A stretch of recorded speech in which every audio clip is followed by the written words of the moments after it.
My advice to someone who's living paycheck to paycheck is that you don't have to live paycheck to paycheck. You know, for me, so before I got into this kind of work, I was a management consultant. And so many people will ask me, well, what exactly is a management consultant? And I tell them it can mean anything. But essentially, we were high paid temporary staff to other corporations. So, you know, I had really big clients, you know, from some of the sodas in your refrigerator to, you know, the debit cards in your wallet. If I look in your wallet, I can find probably 3 of my clients. I work for a big company. What they would do is they'd staff me out to those companies to do various things for them. My background, I was working in finance. So nonetheless, I was making well over $100,000 a year and living paycheck to paycheck. You know, we always think about paycheck to paycheck, or often the common narrative around that is that people are living paycheck to paycheck because they don't make enough money. Like, you know, those people, if they had more money, they wouldn't have to live paycheck to paycheck. I don't agree.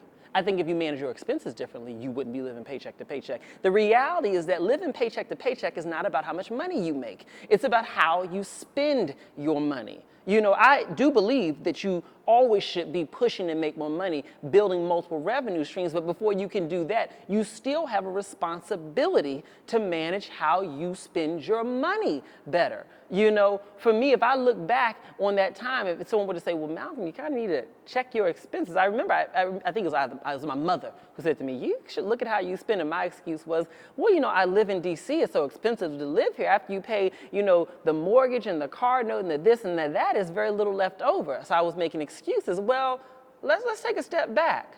What about the eating out every day? Because I would do that very often. What about when it was time to go buy clothes? You know, was I buying them on sale? Was I willing to drive to the outlets? Or was I just buying whatever I wanted in the moment? What about when it was time to go out to brunch and things of that nature? And I would go out there, and then when they say, do you want bottomless mimosas? Oh, yeah, sure. It's just an extra $15. Who's counting? You know?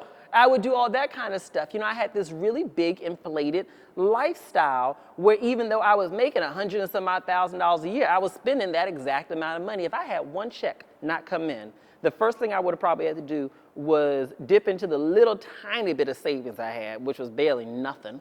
And then after I went through that, I would have probably had to borrow money from my 401k.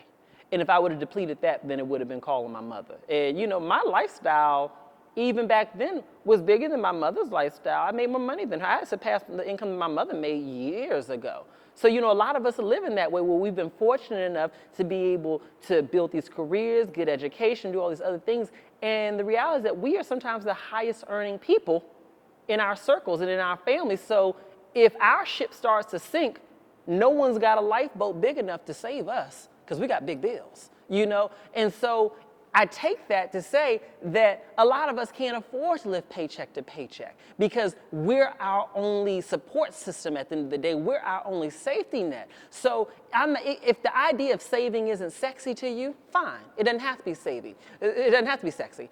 But is the idea of potentially being financially insolvent, potentially having nothing, does that jolt you into the idea of saying maybe I should spend less than what I earn so I can at least have a little something left over so I can set aside for my future? Spending less than what you earn, not living paycheck to paycheck, is not always just about building wealth. Sometimes it's about being able to know that you're creating a situation where you can be your own bank, where if it comes down to it, you can be your own safety net. Because once you know you can be your own safety net, then you can have a sense of security within yourself, because you know, all right, I'm good. And if ever there was an opportunity to perhaps start a business or do something different, you know, well, maybe I could leave this job.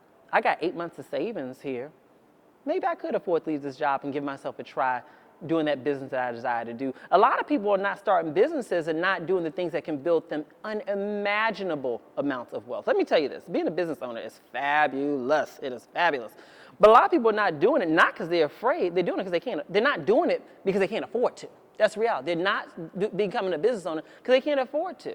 They say, well, what if I don't make any money? Well, you probably won't make any money in the beginning, but if you have enough savings set aside, you can survive that. So when I talk about not living paycheck to paycheck, I'm not just talking about saving for the sake of saving. I'm saying not living paycheck to paycheck so you can create a safety net for yourself, or more importantly, so you can create a foundation so that you can build wealth and abundance on top of it. Because if you can do that, I mean, you can really transform your life. And it's a beautiful thing having wealth and abundance. It really is.